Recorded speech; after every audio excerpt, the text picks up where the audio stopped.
दुविधा समाप्त होता है।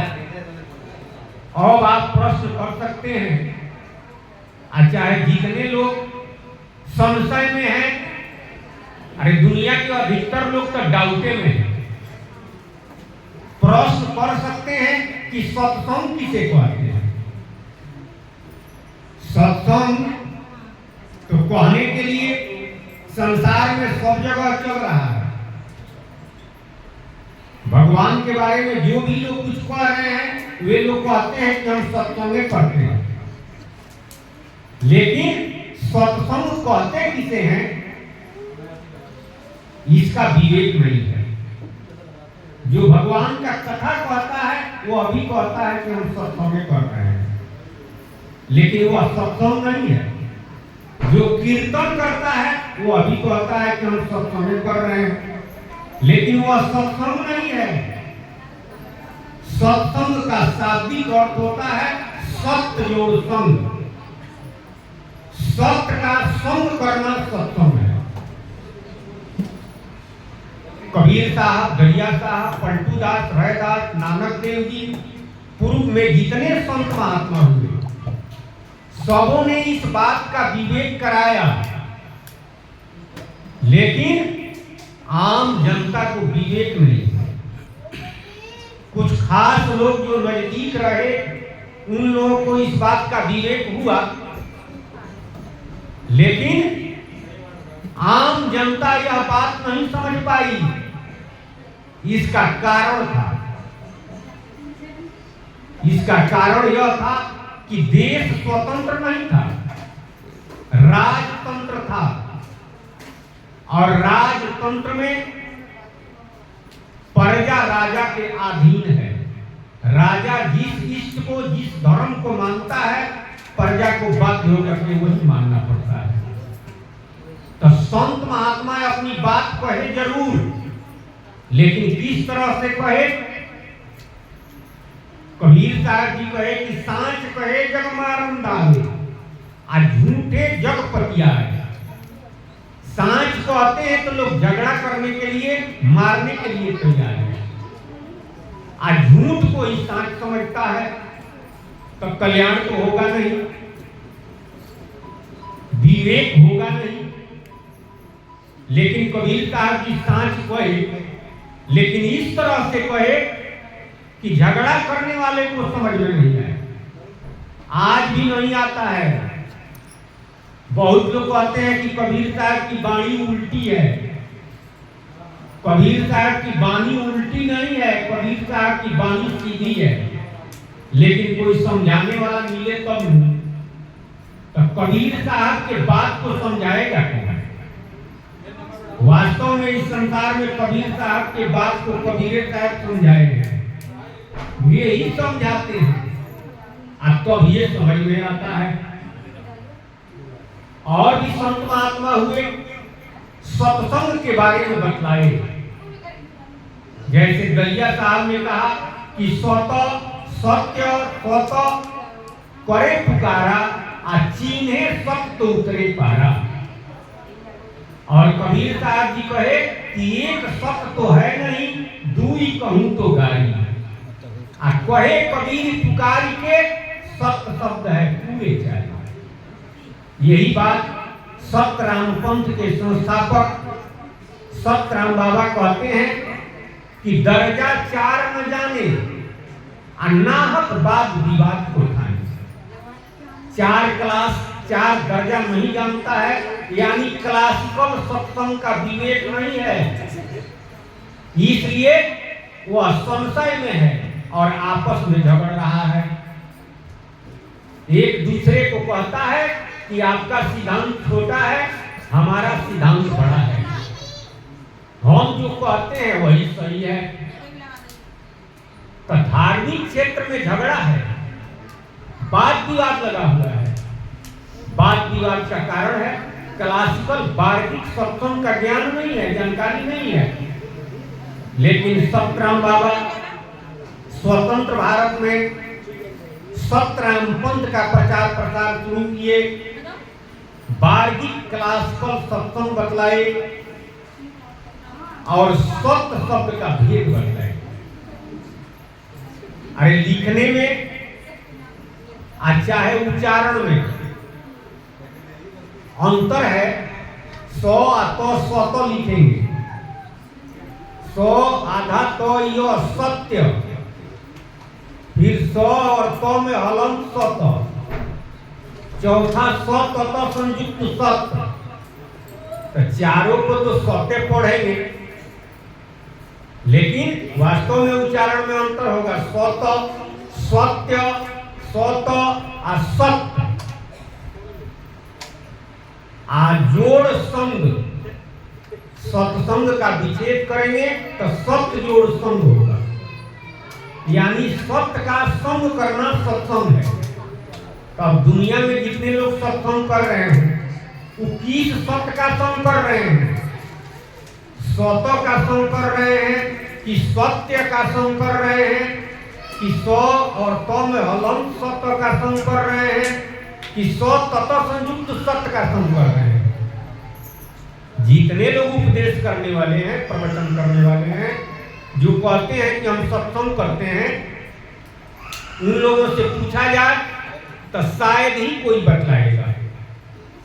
कोई कहेगा कि हम सत्य संग करते हैं, सत्य संग ही सही है। तब उनसे पूछा जाए कि सत्य संग झूठ है, सत्य संग झूठ है, 100 और 100 में हलंत सत्य और जोड़ संग यह झूठ है, ये गलती है। 100 तत्व संयुक्त सत्य यह गलती है। शब्द का विवेक नहीं है, लेकिन सतराम बाबा शब्द का विवेक कराए। आध्यात्मिक शब्द का जब विवेक होता है तो अभी ये दुविधा जाता है, संशय जाता है। तो सतराम बाबा क्या बतलाए? आज से नहीं, न जाने कब से खास करके हिंदू धर्म के लोग क्या कहते आए हैं। जब किसी का अर्थी उठाते हैं तो क्या कहते हैं? कोई नहीं कहता है कि फलाना नाम सत्य है, फलाना बाबा सत्य है, कोई नहीं कहता है। सब लोग यही कहते हैं कि राम नाम सत्य है, सत्य बोलो मुक्त है। सत्य क्या है? राम नाम। अब उसी में कोई विद्वान है तो वो कहेगा कि सत्य, राम नाम सत्य है। कोई कहेगा कि राम नाम सत्य है, लेकिन वास्तव में राम नाम सत्य है, सत्य संयुक्त सत्य।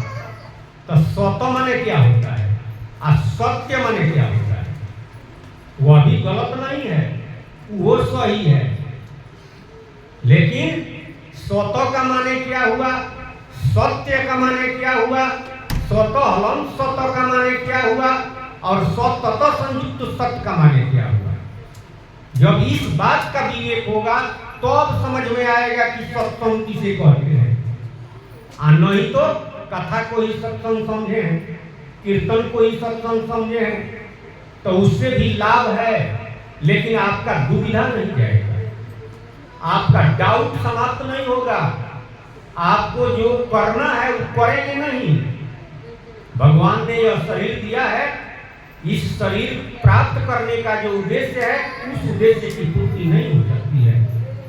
इसलिए इस बात का विवेक तो होना ही चाहिए। किस बात का? सत्संग किसे कहते हैं? सत्संग हम करते हैं, इसी का माने न जाने तो क्या सत्संग करते हैं? सत्संग किसे कहते हैं? तो पहिला है 100 किसी व्यक्ति के बारे में अगर विशेष करके जानना है, उदाहरण के लिए भारत के प्रधानमंत्री का नाम है नरेंद्र मोदी। नरेंद्र मोदी नाम रखा जाए तो सब लोग कहेंगे प्रधानमंत्री का नाम है, लेकिन नरेंद्र मोदी नाम के और लोग भी होंगे, खास करके गुजरात में, चाहे जहां जहां मोदी टाइटल है, चाहे नरेंद्र नाम रख दिया जाए तो बहुत लोग इस नाम से हैं। नरेंद्र कह दिया जाए तो एक ही आदमी का बोध नहीं होगा, जितने लोगों का नाम है सबका बोध होगा, लेकिन प्रधानमंत्री नरेंद्र मोदी कहा जाए तो एक ही व्यक्ति का बोध होगा। ठीक उसी तरह से उस प्रभु को समझने के लिए, राम नाम को समझने के लिए इस बात का विवेक होना चाहिए। किस बात का? कि राम शब्द का विशेषण क्या है। विशेषण विशेष्य, राम शब्द विशेष्य है, इसका विशेषण क्या है? मुख्यमंत्री कह दिए तो उत्तर प्रदेश के जो मुख्यमंत्री है उनका बोध हुआ, लेकिन उनका नाम अगर रखते हैं तो उस नाम के और लोग भी हो गए। तब कबीर साहब कहे कि तीनों के ताल मिलैया हो कबीर बाबा।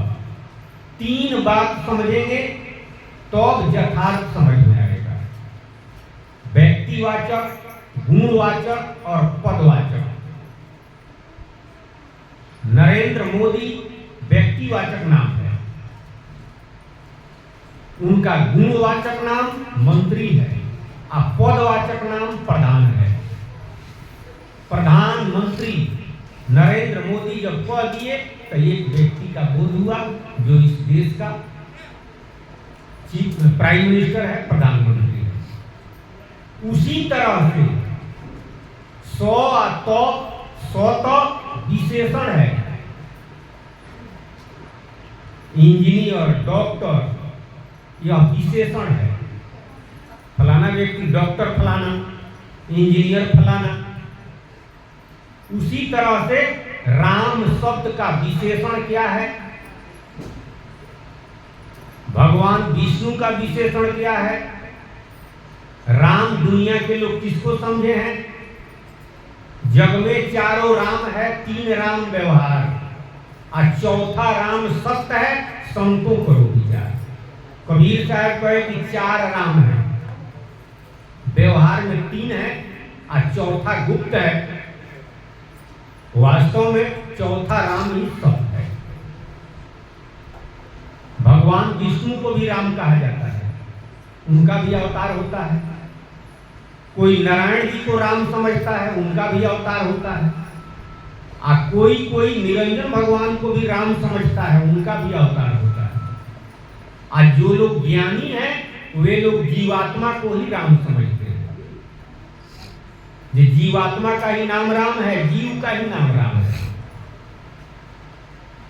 वास्तव में विष्णु भगवान का नाम राम नहीं है, नारायण जी का नाम राम नहीं है, जीवात्मा का नाम राम नहीं है, निरंजन भगवान का नाम राम नहीं है। तो ये कैसे समझ में आएगा? कहने वाला तो कहेगा। दुनिया के तमाम ग्रंथों में लिखा भी हुआ है कि भगवान का जो अवतार हुआ, निरंजन भगवान का, चाहे नारायण जी का, चाहे विष्णु भगवान का, उन्हीं का नाम राम है। लेकिन हम कैसे कह सकते हैं कि उनका नाम राम नहीं है? महाराज जी इसी बात को समझाने के लिए सत्य शब्द का विवेक कराए। सत सत्य सत समझावे सोई सतगुरु कहलावे। वास्तव में इस सत्य का विवेक जो करा दे तो कौन कराएगा? सतगुरु ही कराते हैं, यही सतगुरु कहलाते हैं। विष्णु भगवान का विशेषण है सौ आतो सौत। सौत रोज तम, यह माया का गुण है। विष्णु भगवान का गुण है सौ आतो सौत। ब्रह्मा जी का गुण है रोज और शिव जी का गुण है तम। सत रोज तम, ब्रह्मा विष्णु शिव, ये तीनों व्यक्ति का यह गुणवाचक नाम है। अब पदवाचक नाम है, जैसे प्रधान पदवाचक नाम है, और मंत्री गुणवाचक नाम है, और नरेंद्र मोदी व्यक्तिवाचक नाम है। ठीक उसी तरह से विष्णु भगवान का गुणवाचक नाम हुआ सौ अथवा सत।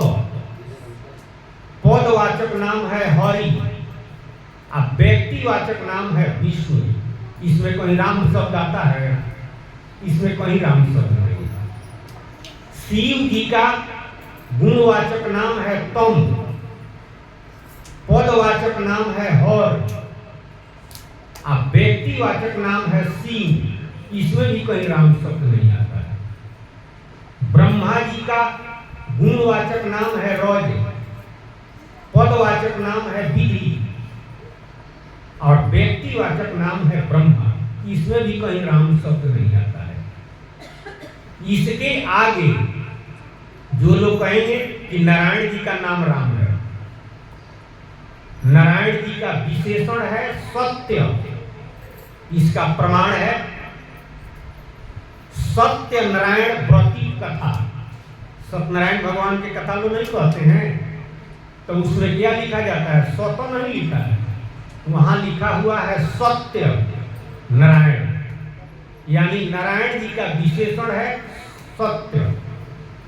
उनका गुणवाचक नाम है सत्य और उनका पदवाचक नाम है ब्रह्म और व्यक्तिवाचक नाम है नारायण।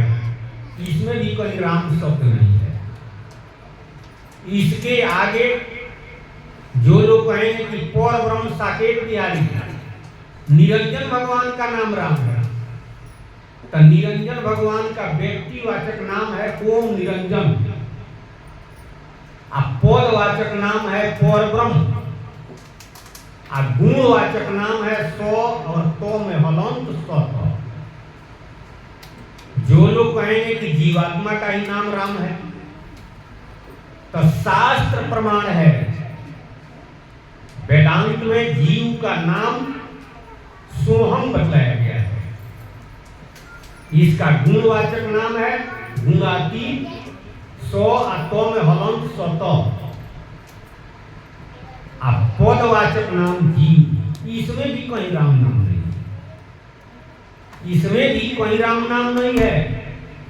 तो तीन गो सत्य हुआ, सत सत्य और सत हलंत सत। यह व्यवहार में है, भवसागर में है, इसमें कोई राम नाम नहीं है। भगवान का अवतार होता है तो वशिष्ठ जी नाम राम रखते हैं, तौन का देहिया का नाम राम रख देते हैं। वास्तव में भगवान के स्वरूप का नाम राम नहीं है, तो वास्तव में राम नाम है किसका?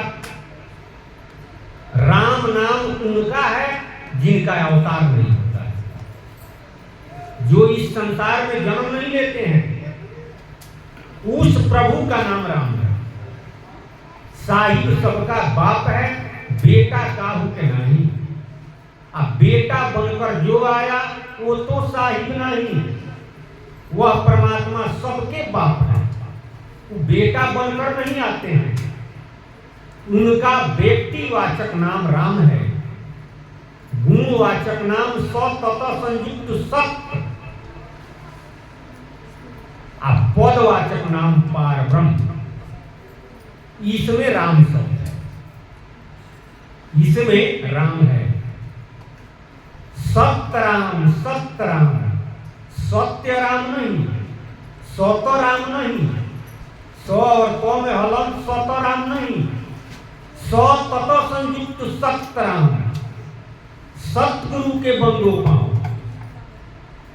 तंत्र मंत्र वाले लोग बूझ कर नहीं कहते हैं, इस बात का विवेक नहीं है, लेकिन वो लोग भी कहते हैं कि ईश्वर महादेव गौरा पार्वती के दुहाई सतगुरु के बंदो पाओ। इस बात का विवेक नहीं है, लेकिन फिर भी वो कहता है कि सतगुरु के बंदो पाओ, तो अब ये उसका मंत्र काम करता है, ना तो मंत्र वो काम नहीं करेगा।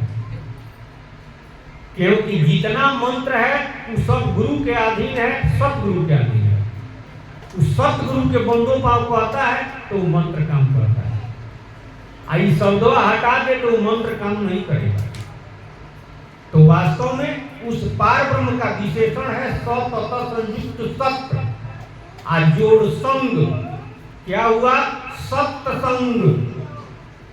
तो जो लोग विष्णु भगवान के बारे में पढ़ते और सुनते हैं तो उनको क्या कहा जाएगा? सत संग कर रहे हैं। उस सत्य संग नहीं कर रहे हैं, उस सत संग कर रहे हैं। क्योंकि विष्णु भगवान का यह गुणवाचक नाम है। आज जो लोग ब्रह्म के बारे में, चाहे निराकार ब्रह्म हो, साकार ब्रह्म हो, नारायण जी के बारे में पढ़ते और सुनते हैं, उनको क्या कहा जाएगा? सत्य संग कर रहे हैं। आज जो लोग जीवात्मा के बारे में पढ़ते और सुनते हैं, चाहे पर ब्रह्म निरंजन भगवान के बारे में पढ़ते और सुनते हैं, उनको क्या कहा जाएगा? सौ आ तो में हलन, सत जोड़ संग, स्वत संग। लेकिन हम लोग किसके बारे में पढ़ रहे हैं? पार ब्रह्म सतराम जी के बारे में। तो पार ब्रह्म सतराम जी का विशेषण है सतत संयुक्त सत्य, आजोड़ संग। तो हम लोग क्या कर रहे हैं? सत्य संग, सत्य संग नहीं, सत संग नहीं, सत्य संग कर रहे हैं। और वास्तव में सत्य संग से ही भवसागर से आप पार जा सकते हैं। लेकिन यह सत्संग मिलता कहाँ है? बिना सतगुरु सतनाम न बूझे, निर्गुण सरगुण कहीं कहीं जूझे। सारा दुनिया के लोग आपस में लड़ रहे हैं। कोई निर्गुण उपासक है, कोई सरगुण उपासक है। कोई कहता है कि भगवान का कोई रूप नहीं है, कोई आकार नहीं है, और कोई कहता है कि भगवान का आकार है, रूप है, वो अवतार लेते हैं। दोनों लड़ रहे हैं। अरे कुछ लोग कहते हैं कि खुदा का आकार नहीं है, अल्लाह का रूप नहीं है, और कुछ लोग कहते हैं कि भगवान का रूप है, आकार है। तो दोनों लड़ नहीं रहे हैं, दोनों आपस में लड़ रहे हैं। लेकिन यह लड़ाई कब समाप्त होगा? जब इस बात का विवेक होगा। और इस बात का विवेक कहाँ होगा? जब सतगुरु मिलेंगे, जब वह सतगुरु के शरण में जाएगा, तब तो ये इस बात का विवेक होता है, उसका संशय समाप्त होता है, उसका दुविधा समाप्त होता है। और जब दुविधा समाप्त होता है तब क्या करता है? पार ब्रह्म सतराम जी के नाम, राम नाम का सुमिरन करता है। एक भरोसा, एक बल, एक आस विश्वास। राम नाम स्वाति जल, चातक तुलसीदास। एक भरोसा राम नाम का, एक बल राम नाम का, एक विश्वास राम नाम का। जिस तरह से चातक चिड़िया पी कहाँ पी कहाँ पी कहाँ करता है एक स्वाति नक्षत्र के जल के लिए, वो मर जाएगा तो मर जाएगा, लेकिन दूसरा पानी नहीं पिएगा। पपियारा दूसरा पानी नहीं पी सकता है। अरे कोई जरूरी है कि स्वाति नक्षत्र का जल सब जगह बरसे? स्वाति नक्षत्र सब जगह बरसता नहीं है, कहीं बरसता है, कहीं नहीं बरसता है। तो जहां बरसता है, अगर वहां पपीहरा है तो वहां तो उसको मिल गया। लेकिन जहां नहीं बरसता है, वहां का पपीहरा को तो वह जल प्राप्त नहीं हुआ, तो भोले मर जाएगा, लेकिन दूसरा पानी नहीं पिएगा। इसका माने क्या हुआ? इसका माने यही हुआ, सत्संग में जिस तरह से नीति में बात को समझने के लिए उदाहरण दिया गया है, जिस तरह से नीति में एक औरत का एक पति है, तो उसको कहा जाता है कि यह पतिव्रत धर्म के अनुसार है। अगर अनेक हो जाए तो वह पतिव्रत धर्म से वंचित हो जाती है। ठीक उसी तरह से इस जीव का मालिक एक है कि 1000 है? अरे बनाने वाला मालिक एक ही है, सबका मालिक एक। इस संसार में मानते हैं अनेक, पूजा करते हैं अनेकों का, मालिक है एक। तो जो गति होता है सिद्धांत के अनुसार, नीति के अनुसार, एक औरत के अगर अनेक पति हो जाए तो उसे क्या कहेंगे आप समझ सकते हैं, उसका गति क्या होगा आप समझ सकते हैं। ठीक उसी तरह से धार्मिक क्षेत्र में कि जीव का मालिक एक है। अगर अनेकों को हम मालिक मान लिए तो वही गति होगा, न इधर के होंगे न उधर के होंगे। लोग कहते हैं कि हम इतना पूजा करते हैं, सबका पूजा करते हैं, या फल नहीं मिलता है, भूखे में रहते हैं। आप समझवे नहीं करते हैं। पूरा जीवन गला दीजिए, जीवन लगा दीजिए, तन को गला दीजिए, उससे कोई फायदा नहीं होगा। जाने बिनु होई न प्रतीति, आ बिनु प्रतीत होई न प्रीति। प्रीत बिना न भक्त दिलाई, जिमी खगेश जल की चिकनाई। दुनिया में लोग भगवान को प्राप्त करने के लिए लग गए हैं, लग जाते हैं, लगे हुए हैं, लेकिन किस तरह लगे हुए हैं जानते नहीं हैं। एक भेड़ आगे चल रही है तो 1000 भेड़ पीछे पीछे दौड़ रही है। वो कुआं में जाकर गिर गई तो सारा भेड़ कुआं में गिर जाएगी। उसी तरह से सारा दुनिया के लोग दौड़ रहे हैं भगवान के खोज में। भगवान मिलते हैं, सारा परिश्रम बेकार हो जाता है, जीवन भी बीत जाता है। काहे नहीं मिलते हैं? एक तो संशय है, दूसरा आध्यात्मिक शब्द का विवेक नहीं है, क्लासिकल सत्संग नहीं जानता है, और जहां क्लासिकल सत्संग है वहां पहुंच नहीं पाता है। कथे कीर्तन में अजुरा के रह गया। कथा कीर्तन गदगद वाणी, मुक्ति न होए बिन सावधानी। कथा और कीर्तन से गदगद जरूर हो जाएंगे। बड़े बड़े महात्मा लोग कथा कह रहे हैं, कथाकार लोग गदगद हो रहे हैं, अच्छा बात है, उसकी निंदा नहीं है, उससे भी फायदा है। लेकिन जिस उद्देश्य से भगवान ने यह शरीर दिया है उस उद्देश्य की पूर्ति नहीं हुई तो बाजी हार लू गए आप। इस बाजी को हार जाते हैं। उस उद्देश्य की पूर्ति तो तब होगी जब आप गुप्तमती का सत्संग करेंगे, आप उस प्रभु के बारे में जानेंगे। तो कहने का मतलब है कि एक की आशा हम क्यों नहीं करते हैं? जबकि सबका मालिक एक ही है तो अनेक का उपासना क्यों करते हैं? जानकारी के बिना,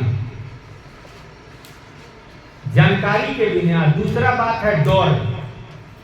हम शिव जी का पूजा कर रहे हैं या दुर्गा जी को छोड़ देंगे तो दुर्गा जी खिसिया जाएंगे, हनुमान जी खिसिया जाएंगे। एक कथा कहते हैं बात को समझने के लिए।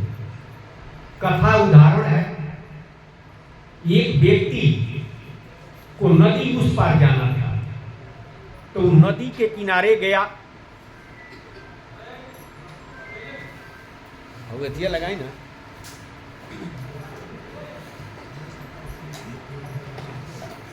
एक पकड़ दीजिएगा एक ही।